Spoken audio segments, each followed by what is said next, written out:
12 जूनचा गुरुवार एअर इंडियाच्या क्रू मेंबरसह अहमदाबाद विमानानं लंडनला प्रवास करणाऱ्यांसाठी घातवार ठरला। विमानाच्या उड्डाणानंतर अवघ्या काही सेकंदात विमान जमिनीवर कोसळलं आणि क्षणात होत्याचं नव्हतं झालं।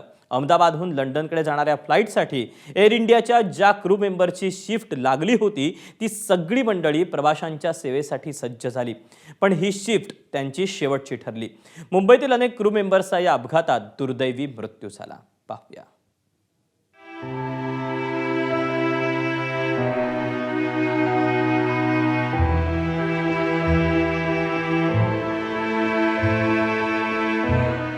कुणाचा मुलगा, कुणाची मुलगी, कुणाचा नवरा, कुणाची बायको, कुणाचा भाऊ, कुणाची बहीण, तर कुणाचा जीवा भावाचा दोस्त अहमदाबाद दुर्घटनेत कायमचं हे जग सोडून निघून गेलाय।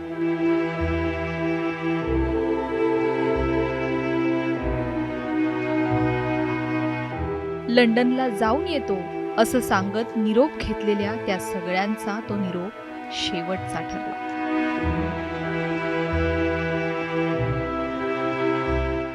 ज्या अहमदाबाद लंडन विमानाचा अपघात झाला त्या विमानाचे पायलट सुमित सब्रवाल यांचाही या दुर्घटनेत मृत्यू झाला।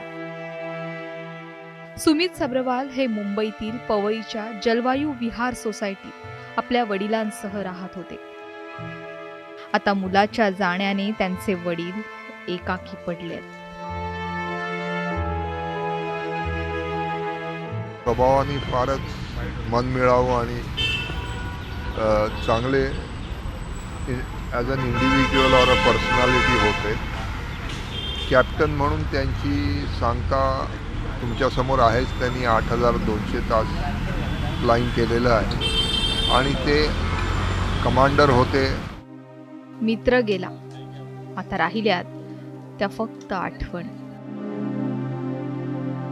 तर तिकडे बदलापूरच्या दीपक पाठकच्या कुटुंबाला अजूनही असं वाटतंय की आपला मुलगा परत येईल। जोवर एअर इंडियाकडून काही कन्फर्मेशन येत नाही, मुलाचा मृतदेह पाहत नाही, तोवर या सगळ्यावर विश्वास ठेवायला पाठक कुटुंब तयार नाहीये। दीपकने काल सकाळी नेहमीप्रमाणे आपल्या आईला एक मेसेज पाठवला।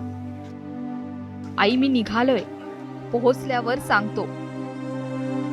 त्याची आई अजूनही त्याच्या वाटेकडे डोळे लावून बसलीये। काहीच दिवसांआधी निमोनिया सारख्या गंभीर आजारातून बरे होऊन आलेल्या वडिलांना हे दुःख पचवणं कठीण आहे। आई वडिलांची ही परिस्थिती पाहून दीपकच्या बहिणी आता घरचा आधार बनल्यात। दोन्ही बहिणी दीपकचा मृतदेह ताब्यात घेण्यासाठी अहमदाबादला गेल्यात। तर मॉर्निंगला गुड मॉर्निंग केलं, मम्मीशी बोलला, मी निघालो म्हणून बस। बाकी माझ्याशी ताईशी कोणाशी काही बोलणं नाही। मोबाईलचा फक्त रिंग येते, बाकी त्याच्याशी कॉन्टॅक्ट नाही होते, कसं स्वतः बोलत नाही आमच्याशी काय। सुरुवातीला त्याचं जाणं येणं कंटिन्यू असायचं, परंतु आता ज्या हे आली की तो कधी रात्री 3 वाजता जाणार, 4 वाजता जाणार, अशी त्याची परिस्थिती होती आणि त्याला अपडाऊन सतत त्रास व्हायचा म्हणून तो सध्या शिफ्टिंग करून तो घाटकोपरला गेला होता। त्यांचं लग्न देखील झालं होतं का?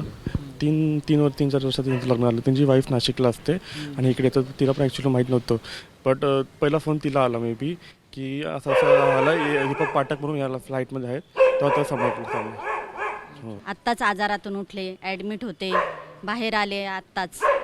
फार आमचं कॉम्प्लेक्ससाठी फार दुःखद घटना आहे। दीपक पाठक हा बदलापुरात राहायला असला तरी तो मूळचा नाशिकच्या निफाडचा होता। आम्हाला असं कळतंय की विमान अपघातामध्ये त्याचा मृत्यू झालेला आहे। तर आता बाकीचे आमचे नातलग आहे ते गेलेले आहे अहमदाबादला। त्याचं जेव्हा पार्थिव मिळेल त्यावेळेस आम्ही सगळे मुंबईला जाणार आहोत। एक अपघात कित्येकांच्या मनावर घात करून गेलाय। पनवेलच्या न्हावा गावावरही विमान अपघाताने शोककळा पसरली आहे। या गावची लेक आणि अपघातग्रस्त विमानाची क्रू मेंबर असलेली मैथिली पाटीलही कालच्या अपघातात मृत्युमुखी पडली आहे। लहानपणापासून विमानाची केबिन क्रू बनण्याचं तिचं स्वप्न होतं, जे तिने पूर्णही केलं। या स्वप्नाला जिद्दीचं बळ देत आकाशाला कवेत घ्यायला निघालेल्या मैथिलीला काल मात्र मृत्यूने मिठी मारली। आमच्या या गावचा प्रमुख मोरेश्वर पाटील याची मुलगी हवाई सुंदरी बनते आणि ती 2 वर्षातच हे स्वप्न काल दुपारी 1:04 तिने आईशी संपर्क केला होता की मी लंडनला चालले आणि 1:40 ती जाते. म्हणजे हे फार दुःखदच आहे ना. रोशनी सोनघरे मूळची रत्नागिरीच्या मंडणगडची, पण सध्या डोंबिवलीत वास्तव्यास असलेल्या रोशनीनेही जगाचा निरोप घेतला.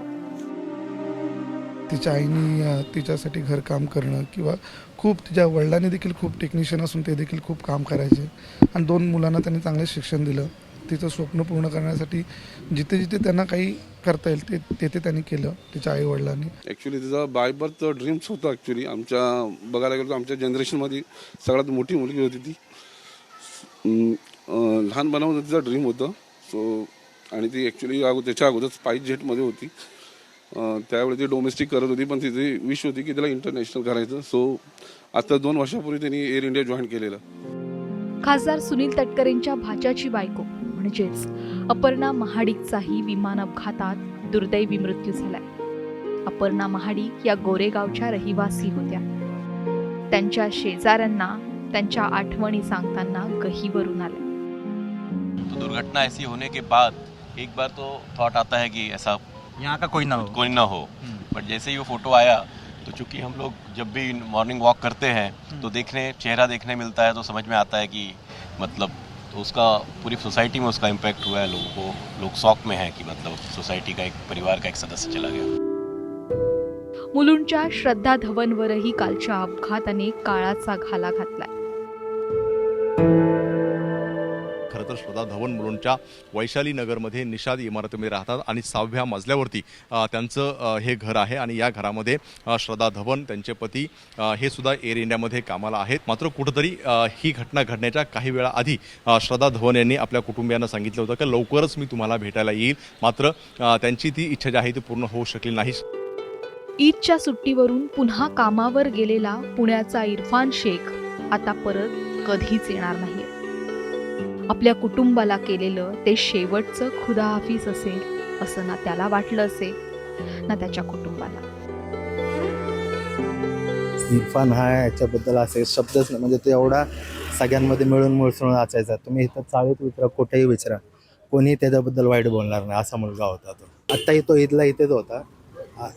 ते थांबला असतं तर बरं झालं असतं मला तर वाटतं. सुट्टी होती, ईदच्या वेळेची सुट्टी. ईदच्या वेळेस त्यांनी सुट्टी घेऊन आला होता आणि बाकीच्या वेळेस पण त्याला जर कधी लागून सुट्टी भेटत असेल तर तो 2-4 दिवस सुट्टी भेटली लागून तर तो इथं यायचा. 2 दिवस 3 दिवस राहायचा आणि मग जायचा. ईदच्या वेळेस पण तो आला होता, 2-3 दिवस इथं होता. अहमदाबाद विमान अपघातात बहुतेक क्रू मेंबर्स हे मुंबईचेच रहिवासी होते. उघड्या डोळ्यांनी पाहिलेलं स्वप्न पूर्ण करून एअर इंडियाच्या सेवेत दाखल झाले होते. अहमदाबादहून लंडनसाठी उंच भरारी घेणाऱ्या यातल्या एकालाही वाटलं नसेल की हा आपला शेवटचा प्रवास असेल, ही आपली शेवटची शिफ्ट असेल आणि हा आपला शेवटचा निरोप असेल. ब्युरो रिपोर्ट, ABP माझा.